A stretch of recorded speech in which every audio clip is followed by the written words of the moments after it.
وعلى آل الطاهرين وأصحابه الراشدين أما بعد فأعوذ بالله من الشيطان الرجيم بسم الله الرحمن الرحيم والله يحب المحسنين صدق الله مولانا العظيم۔ درود پاک پڑھیے اللہم صلی علی سیدنا و مولانا محمد وعلی آل سیدنا و مولانا محمد مبارک وسلم۔ الصلاۃ والسلام علیک یا سیدی یا رسول اللہ وعلی آلک و اصحابک یا سیدی یا حبیب اللہ۔ اللہ تعالیٰ قرآن پاک میں ارشاد فرماتا ہے کہ بے شک وہ احسان کرنے والوں کو پسند کرتا ہے۔ احسان کسی پر بھی ہو اور کسی حوالے سے بھی ہو، یہ بہت پسندیدہ عمل ہے اور اللہ تعالیٰ کے قرب کا، اس کی رضا اور خوشنودی حاصل کرنے کا یہ کامل ذریعہ ہے۔ احسان کے مختلف معانی اور مطالب اور مفاہیم میں حدیث پاک میں مختلف انداز میں ان کا بیان ہوا ہے۔ مشہور و معروف ایک حدیث ہے جسے حدیث سے جبریل کہتے ہیں۔ یہ لمبی حدیث ہے اور اس سے بہت سارے مسائل محدثین کرام ذکر کرتے ہیں اور اخذ کرتے ہیں۔ یہ لمبی حدیث ہے مشہور و معروف کہ ان ابی حفص عمر بن الخطاب رضی اللہ تعالی عنہ قال نحن جلوس بینما عند رسول اللہ صلی اللہ علیہ وآلہ وسلم۔ حضرت عمر رضی اللہ تعالیٰ عنہ فرماتے ہیں کہ بینما نحن عند رسول اللہ، کہ ہم رسول اللہ صلی اللہ علیہ وآلہ وسلم کے پاس بیٹھے ہوئے تھے۔ ذات یوم استعلا علینا رجل شدید بیاض الثیاب شدید بیاض سواد الشعر لا یرا علیہ اثر السفر ولا یعرف منا احد حتی جلس الی النبی صلی اللہ علیہ وآلہ وسلم واسند رکبتیہ الی رکبتیہ ووضع کفیہ علی فخذیہ فقال ما الاسلام یا رسول اللہ۔ کہتے ہیں کہ ہمارے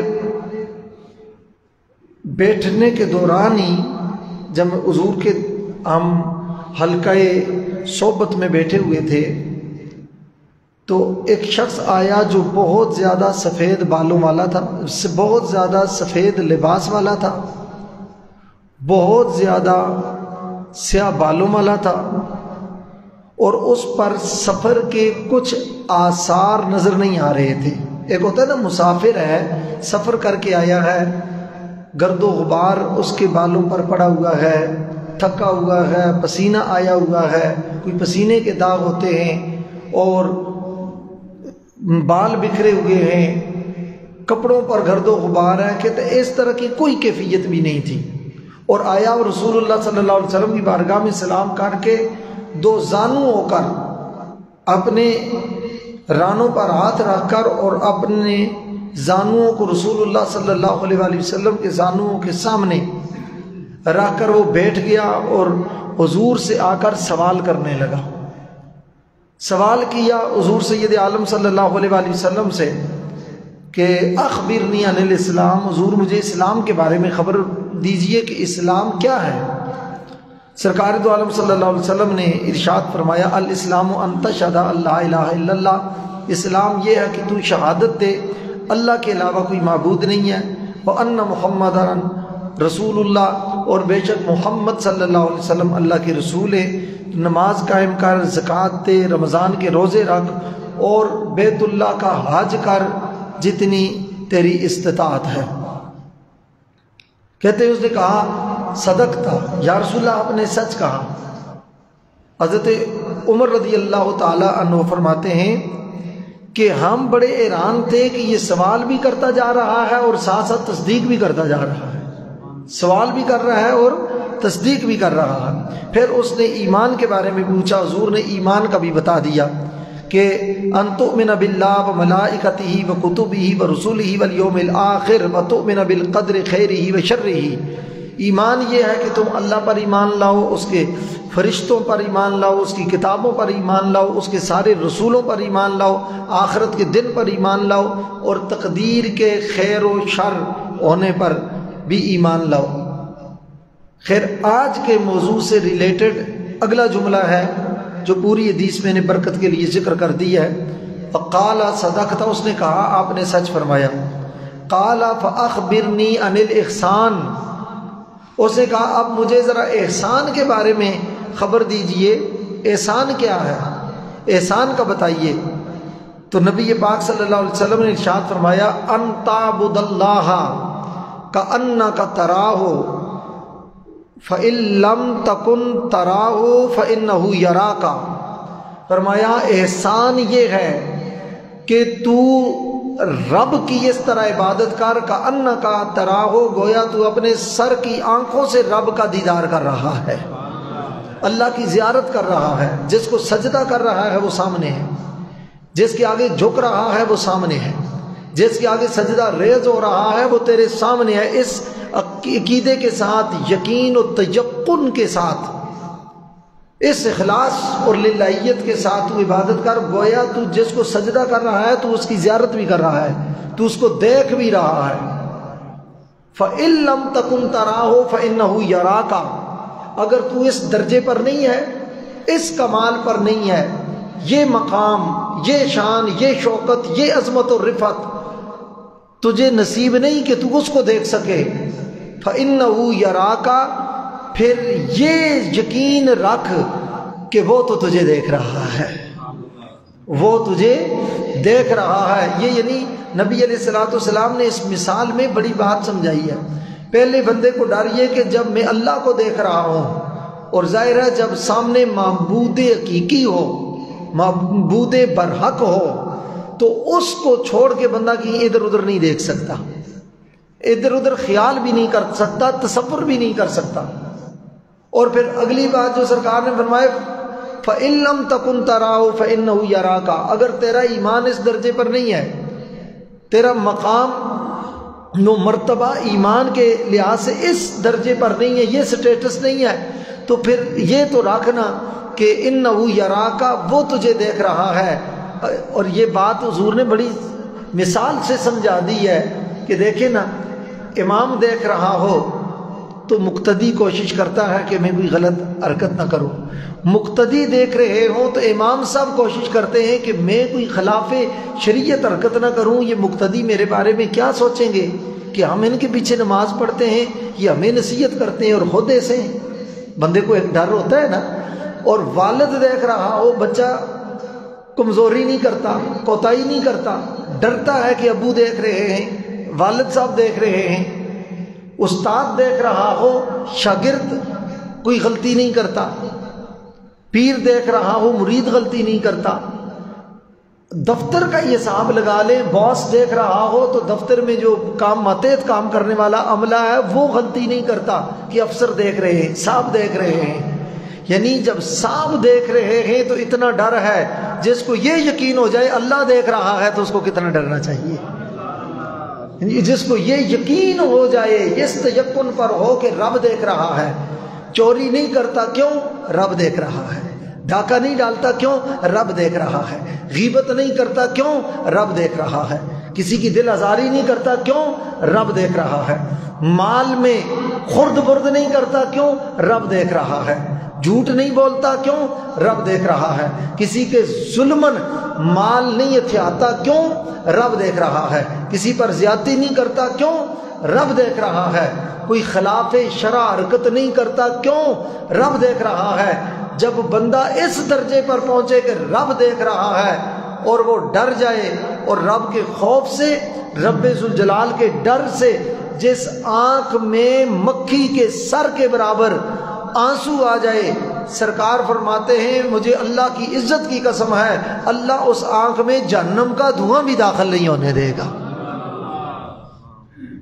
رب کا خوف اور ڈر، اسی لیے حدیث شریف میں آتا ہے الایمان بین الخوف والرجاء، کہ ایمان خوف اور امید کے درمیان ہے۔ کیا یعنی اللہ سے ڈرتا بھی رہے، خوف بھی رہے، ڈر بھی رہے، کہ وہ خالق ہے، مالک ہے، بے نیاز ہے، وہ رب ہے، وہ خالق و مالک ہے، وہ مسجود و معبود ہے، وہ چاہے عبادت قبول کرے چاہے تو رد کر دے، یہ اس کی اپنی مرضی ہے نا۔ تو مگر اخلاص کے ساتھ کی ہوئی اور احسان کے ساتھ کی ہوئی عبادت کو وہ رد فرماتا نہیں ہے، چاہے قبول کرے چاہے رد کر دے، جو اس کی اپنی مرضی ہے۔ تو ایک وہ خوف بھی ہو ور رجا اور امید بھی لگی ہو کہ ماں بچے کو کبھی نہیں رد کرتی، بچے کو کبھی نہیں دھتکارتی، جو 70 ماؤں سے زیادہ پیار کرنے والا ہے وہ بندے کو کیسے رد کر سکتا ہے، یہ امید بھی ہو ساتھ، یعنی الایمان بین الخوف والرجا، خوف بھی ہو اور ساتھ امید بھی ہو۔ اعلیٰ حضرت امام اہل سنت امام محمد رضا فاضل بریلوی رحمۃ اللہ تعالیٰ علیہ فرماتے ہیں نا، میرے گرچہ گناہیں حد سے سوا، یہ رجا اور خوف کا بیان کیا انہوں نے، میرے گرچہ گناہیں حد سے سوا مگر ان سے امید ہے تجھ سے رجا، وہ کریم ہے تیرا کرم ہے گواہ، تو رحیم ہے ان کی عطا کی قسم۔ فرمایا یا اللہ تو کریم ہے کیونکہ رسول اللہ کریم ہے، تیرے محبوب اتنا کریم ہے، جب محبوب اتنا کریم ہے تو معبود کتنا کریم ہوگا، جب جس کا محبوب اتنا کریم ہے تو وہ معبود خود کتنا کریم ہوگا۔ ہم تو سرکار کے کرم کو دیکھ کر تیرے کرم کی آس لگائے بیٹھے ہوئے ہیں۔ تو نبی علیہ الصلوۃ والسلام نے فرمایا کأنک تراہ فإن لم تکن تراہ فإنہ یراک، اس طرح عبادت کرو کہ گویا رب کو دیکھ رہے ہو، اگر اس درجے پر نہیں تو کم از کم اس پر ہو کہ وہ تمہیں دیکھ رہا ہے۔ جب یہ دل میں یقین ہو جائے گا، پختہ تیقن پیدا ہو جائے گا کہ رب دیکھ رہا ہے، تو پھر دنیا دار سے نہیں ڈریں گے، پروردگار سے ڈریں گے، اور جو پروردگار سے ڈرتا ہے، شیخ سعدی رحمۃ اللہ تعالیٰ علیہ فرماتے ہیں کہ ایک ولی اللہ تشریف لا رہے تھے اور شیر پر بیٹھے ہوئے تھے اور ہاتھ میں کوڑے کے طور پر شیشناگ سانپ پکڑا ہوا تھا۔ میں نے کہا آپ ان سے ڈرتے نہیں ہیں، یہ آپ سے ڈرتے ہیں؟ تو آپ نے فرمایا جب سے میں نے اللہ سے ڈرنا شروع کر دیا ہے ان ساری چیزوں نے مجھ سے ڈرنا شروع کر دیا ہے۔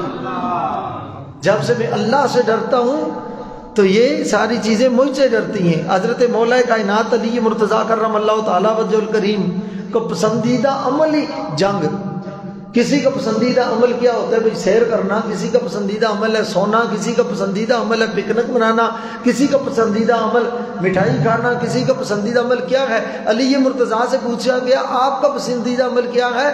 فرمایا اللہ کے کلمے کو بلند کرنے کے لیے اس کے دشمنوں سے جنگ کرنا یہ علی کا پسندیدہ عمل ہے۔ اب یہ اخلاص ہے نا، یہ کمال، یہ مولا کائنات کا کمال ہے۔ تو بستر پر سوئے ہوئے ہیں، جس بستر پر رسول اللہ نے ان کو لٹایا، تھوڑی دیر بعد اس پر حملہ ہونے والا ہے اور سارے کافر لیس ہیں اسلحے سے، مگر علی مرتضیٰ سے پوچھا گیا کہ آپ کو کب سکون کی نیند آئی پوری زندگی؟ فرمایا ہجرت کی رات سب سے زیادہ سکون کی نیند آئی ہے۔ کیوں؟ فرمایا روز سوتا تھا، گارنٹی نہیں تھی صبح اٹھوں گا یا نہیں اٹھوں گا، سرکار نے آج گارنٹی دی تھی علی میری امانتیں یہ لوگوں کی سپرد کر کے مدینے میں آ جانا۔ اس کا مطلب یہ ہے کہ سرکار نے مجھے حکم دے دیا، اشارہ دے دیا کہ جب تک امانتیں سپرد نہیں کروں گا اس وقت تک مجھے موت آ ہی نہیں سکتی، تو لہٰذا آج رات تو مجھے موت آ ہی نہیں سکتی، اسی لیے میں نے سکون سے سویا ہوں، نیند کی ہے۔ مگر یہ اس درجے پر ایمان ہے کہ جب بندے کو یقین کامل ہو، جب یہ درجہ پہنچے تو اقبال کہتے ہیں، علامہ اقبال رحمۃ اللہ علیہ فرماتے ہیں کہ افلاک سے آتا ہے نالوں کا جواب آخر، افلاک سے آتا ہے نالوں کا جواب آخر، اٹھتے ہیں حجاب آخر، ہوتے ہیں خطاب آخر، پھر حجابات اٹھتے ہیں، پردے اٹھتے ہیں، پھر خطابات ہوتے ہیں، پھر ان سے بے حجاب باتیں ہوتی ہیں۔ حضرت امام زین العابدین سید سجاد اسیر کربلا علیہ السلام، آپ سے کسی نے پوچھا کہ بندے کو کیسے یقین ہو کہ میں اللہ پر اتنا ایمان رکھتا ہوں؟ یہ بندہ کوئی چیک کرنا چاہے تو کیسے چیک کرے؟ یہ میں اور آپ بھی چیک کر سکتے ہیں، نبی کے نواسے نے جو یہ پیمانہ مقرر کیا ہے۔ آپ نے فرمایا جب بندہ تنہا ہو، کوئی دیکھنے والا نہ ہو، کسی کے دیکھنے کا ڈر نہ ہو، کسی کے پکڑنے کا خدشہ نہ ہو، کسی کے دیکھ لینے کا اندیشہ اور خوف نہ ہو، تنہائی میں ہو، بالکل کوئی دیکھنے والا نہ ہو، اور گناہ کرنے کا اس کو موقع بھی ہو، گناہ کرنے کا موقع بھی ہو، ماحول بھی ہو، اس وقت وہ جتنا گناہ سے بچتا ہے اس کو اللہ کی ذات پر اتنا ہی زیادہ یقین اور اعتماد ہے۔ آپ اس کو اپنی پوری زندگی میں آپ دیکھیں تو یہ بہت بڑی بات کی ہے حضرت سید سجاد امام زین العابدین علیہ السلام نے۔ نبی کریم رؤوف الرحیم سید عالم صلی اللہ تعالی علیہ وآلہ وسلم ارشاد فرماتے ہیں، حضرت ابو ذر رضی اللہ تعالی عنہ آپ روایت فرماتے ہیں کہ قال اوصانی خلیلی، فرماتے ہیں کہ مجھے میرے حبیب صلی اللہ علیہ وآلہ وسلم نے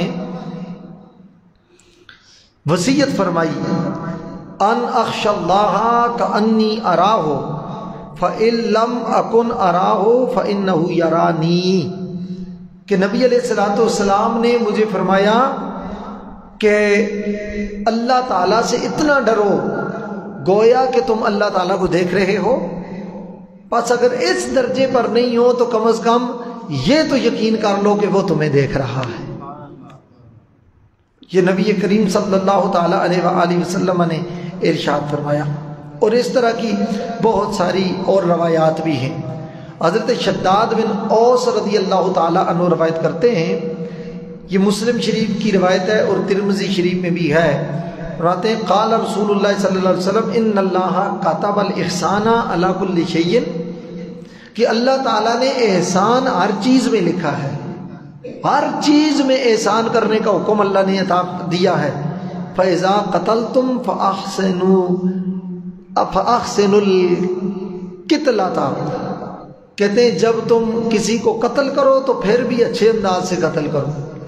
اب یہ قتل کرنے سے مراد نہیں، یہ قتل ناحق، یعنی اس میں مراد ہے جب تم نے ایک معنی یہ بھی ہے جب تمہیں اعلاء کلمت الحق کے لیے میدان جنگ میں کسی پر تلوار اٹھا کر یا اس کو قتل بھی کرنا پڑے تو اس وقت تم اس کو مسلح نہ بناؤ، یہ آنکھیں نکالنا، کان کاٹنا، ناک کاٹنا، یہ اس طریقے سے کرنا، کہ اس انداز میں جہاد کرنے میں بھی اس چیز کی اجازت نہیں ہے۔ اور اگلی بات فرمایا وَإِذَا ذَبَحْتُمْ فَأَحْسِنُوا الذَّبْحَ، جب تم جانور کو بھی ذبح کرو تو اچھے طریقے سے ذبح کرو۔ وَلْيُحِدَّ أَحَدُكُمْ شَفْرَتَهُ فَلْيُرِحْ ذَبِيحَتَهُ، او کما قال رسول اللہ صلی اللہ علیہ وسلم، فرمایا اپنی چھری تیز کر لو، اچھے طریقے سے تیز کر لو تاکہ کند چھری جب اس کے گردن پر چلاؤ گے اس کو تکلیف ہوگی۔ فرمایا اس نے ذبح تو ہونا ہے، اللہ نے اس کو تمہاری غذا بنایا ہے مگر اس کو اذیت نہ دو، تیز چھری کے ساتھ ذبح کرو تاکہ اس ذبح ہونے والے جانور کو بھی تکلیف نہ پہنچے۔ اب اندازہ لگا لیجئے نبی کریم صلی اللہ تعالی علیہ وآلہ وسلم کا دین کتنا امن کا دین ہے، کتنا محبت کا دین ہے، کتنا مروت کا دین ہے۔ اور پھر سرکار نے یہ بھی فرمایا کہ ایک جانور کو دوسرے جانور کے سامنے ذبح نہ کرو، دوسرا جانور دیکھے گا اس کو خوف آئے گا، اس کو ڈرے، وہ ڈر جائے گا۔ اور پھر ساتھ یہ بھی فرمایا ایک کسائی بکری کو ذبح کرنے لگا تھا اور اس کی زبان نکلی ہوئی تھی، وہ ہاتھ پاؤں مار رہی تھی، رسول اللہ صلی اللہ علیہ وسلم پاس سے گزرے، اس نے فریاد کی، سرکار دو عالم صلی اللہ علیہ وآلہ وسلم نے فرمایا کہ تو نے اسے پانی پلایا؟ انہوں نے کہا میں نے پانی نہیں پلایا۔ اس کو پانی کون پلاتا ہے؟ فرمایا یہ اس حالت میں بھی مجھ سے شکایت کر رہی ہے، یا رسول اللہ یہ مجھے پیاسا ذبح کر رہا ہے۔ یہ دیکھ لو، جنہوں نے جانور کی پیاس کا خیال رکھا ان کے اپنے نواسوں کو پیاسا رکھ کر ذبح کر دیا گیا، اور کہنے کو وہ بھی اپنے آپ کو کہتے ہیں کہ ہم بھی امتی ہیں اور ہم بھی مسلمان ہیں، ہم بھی وہ ایمان کے متبعین ہیں۔ علامہ اقبال رحمۃ اللہ علیہ نے تاریخ کے اوراق پڑھ کر زناٹے دار تماشا ایسے یزیدیوں کے منہ پر مارا. کہا کیا تماشا ہوا اسلام کی تقدیر کے ساتھ, کیا تماشا ہوا اسلام کی تقدیر کے ساتھ. گلا شبیر کا کاٹا گیا نعرہ تکبیر کے ساتھ. جس نے اللہ اکبر کے نغمے بلند کیے, جس نے دین کو بچایا, جس نے مصلی کے تقدس کو بچایا, جس نے قرآن کی حرمت کو بچایا, جس نے نماز کی حرمت کو بچایا, جس نے دین کی حرمت کو بچایا, جس نے شریعت کے تقدس کو بچایا, جس نے اسلام کی حقیقت کو بچایا, ایمان کی چاشنی کو بچایا. لا الہ تو پڑھ لیا, اب لے مزہ تاثیر کا. لا الہ کیتے کے نیچے خون ہے شبیر کا. لا الہ پڑھنے والے لا الہ سے پوچھ لے, لا الہ تو بچ گیا, گھر لٹ گیا شبیر کا. اس اسلام کے باغ کی یابیاری میں, اس اسلام کے پھولوں کی کھلنے میں, اس باغ کی باغبانی میں, اس باغ کی آبیاری میں اور ان پودوں کی ہریالی میں, اس اسلام کے استحکام میں, اس ایمان کے معیار میں, ایمان کے استحکام اور سالمیت میں خون شبیر آج بھی پانی بن کر اس کی جڑوں میں اس کو تقویت دے رہا ہے. اور آج بھی کربلا سے امام علی مقام کے روضے سے, میناروں سے اور حضرت عباس کے مزار کی دیواروں سے یہ صدائے دل نواز بلند ہوتی ہے کہ جب بھی کبھی ضمیر کا سودا ہو دوستو, ڈٹ جاؤ تم حسین کے انکار کی طرح. امام حسین گھر نہ شہید ہوتے تو آج گھر گھر یزید ہوتے. یہ ضمناً یہ بات آ گئی, جس نے ساری امت کو احسان کا درس دیا, جس نے جانوروں کے ساتھ بھی احسان اور حسن سلوک کا درس دیا, ان کی اولاد کے ساتھ یہ ہوا. اور کہنے کو وہ بھی اپنے آپ کو کہتے تھے کہ ہم بھی مسلمان ہیں, نعوذ باللہ من ذالک. تو اسی لیے دلو رام کوسری ہندو شاعر ہے, اس نے جب یہ تاریخ یہ حالات پڑھے نا تو وہ کہتا ہے ہندو ہوں مگر قاتل شبیر نہیں ہوں. تو نبی پاک صلی اللہ علیہ وسلم نے جانور کے ساتھ بھی اس نے سلوک کرنے کا حکم ارشاد فرمایا. میری بعض لوگ باتیں اسی لیے بھی نہیں سنتے, میں کھری کھری باتیں کرتا ہوں بالکل قرآن و حدیث کی روشنی میں, اور جو سچی اور کھری باتیں ہیں یہی تو انسان کے اسی معاملات میں آ کر پتہ چلتا ہے کہ وہ مصلحت کا شکار ہو جاتا ہے. نہیں, یہ درس کربلا کا ہے, بس خوف صرف خدا کا ہے. یہ کربلا کا یہ درس ہے. نبی علیہ الصلوۃ والسلام نے ارشاد فرمایا کہ کسی پر تم احسان کرو تو جتلاؤ نہ, اس لیے کہ جس پر آپ احسان کرتے ہیں نا گویا وہ اس کو اپنے احسان کے بوجھ کے نیچے دبا دیتے ہیں. اس کے دل میں آپ کے لیے ایک یہ جیسے جذبات پیدا ہوتے ہیں کہ وہ آپ کی بات نہ مانے تو اسے شرمندگی ہوتی ہے. کیا پتہ یہ احسان جتلا دے, اچھا میں نے تیرے ساتھ یہ کیا تھا اور تو مجھے اس کا یہ بدلہ دے رہا ہے. یہ بڑی گھٹیا حرکت ہوتی ہے. بندہ کسی کے ساتھ اللہ کی رضا کے لیے بات کرے اور پھر اس کو اپنے ذاتی منفعت کے لیے استعمال کرے. بدلہ اگر بندے سے لینا ہے تو پھر کو کہو اگر ان اجریہ الا علی اللہ, بدلہ خدا کی بارگاہ سے لینا ہے, جزا اس نے عطا کرنی ہے, تو پھر جس پر آپ احسان کریں اس کا سامنا بھی نہ کریں تاکہ وہ آپ کو دیکھ کر شرمندہ بھی نہ ہو. اس کے سامنے نہ کریں تاکہ وہ کہ یہ مجھے پروٹوکول دے گا, یہ عزت دے گا کہ میں نے اس پر احسان کیا ہے. تو کون ہوتا ہے احسان کرنے والا؟ تیرے ساتھ اللہ نے اس کا رزق لکھا ہوا تھا, تو نے پہنچانا ہی پہنچانا تھا, تو روک نہیں سکتا. لہذا کسی پر بھی احسان کر کے اس کو جتلانا نہیں ہے. اور دوسرے نمبر پہ بات یہ بھی سوچیں, غریب کا مذاق نہیں اڑانا, کسی صورت میں بھی غریب کا مذاق نہیں اڑانا. ہو سکے تو مدد کریں, ہو سکے تو تعاون کریں, اس لیے کہ نبی علیہ السلام نے فرمایا السخی قریب من اللہ و قریب من الناس و قریب من الجنہ, او کما قال علیہ الصلوۃ والسلام. سرکار نے فرمایا جو سخی ہے نا, اللہ کے نام پر دینے والا, کسی پر احسان کرنے والا, فرمایا آپ میں بتاؤں وہ لوگوں کے بھی بڑے نزدیک ہوتا ہے. اچھا یا رسول اللہ, فرمایا اگلی بات سنو کہ وہ جنت کے بھی بہت قریب ہوتا ہے. اچھا یا رسول اللہ, فرمایا جنت تو جنت ہے, رب بھی اس کو اپنے قریب کر لیتا ہے. رب کے بھی وہ نزدیک ہوتا ہے، اور بخیل جو ہوتا ہے لوگوں سے بھی دور، جنت سے بھی دور، اللہ سے بھی دور ہوتا ہے۔ ابھی احسان کا درس یہ پورا مفہوم مکمل نہیں ہوا، مگر اتنی بات یاد رکھنا، کسی پر احسان کریں تو جتلانا نہیں ہے، اس کو شرمندہ نہیں کرنا، کبھی اس احسان کا تانا نہیں دینا، تو تب اللہ تعالیٰ کرم فرمائے گا، اور احسان کرنے والوں کا قیامت والے دن حساب بہت آسان ہوگا۔ اللہ تعالیٰ حضور نبی کریم صلی اللہ علیہ وسلم کے صدقے ہمیں احسان کرنے والوں میں اور احسان کی حقیقت سمجھنے والوں میں اللہ تعالیٰ ہمیں شامل کرے، اور ان لوگوں میں سے کر دے جن کو اللہ تعالیٰ پسند کرتا ہے اور ان سے محبت کرتا ہے۔ اللہ تعالیٰ حضور کے صدقے ہماری دنیا اور آخرت اچھی فرمائے۔ وما علیہ الا البلاغ۔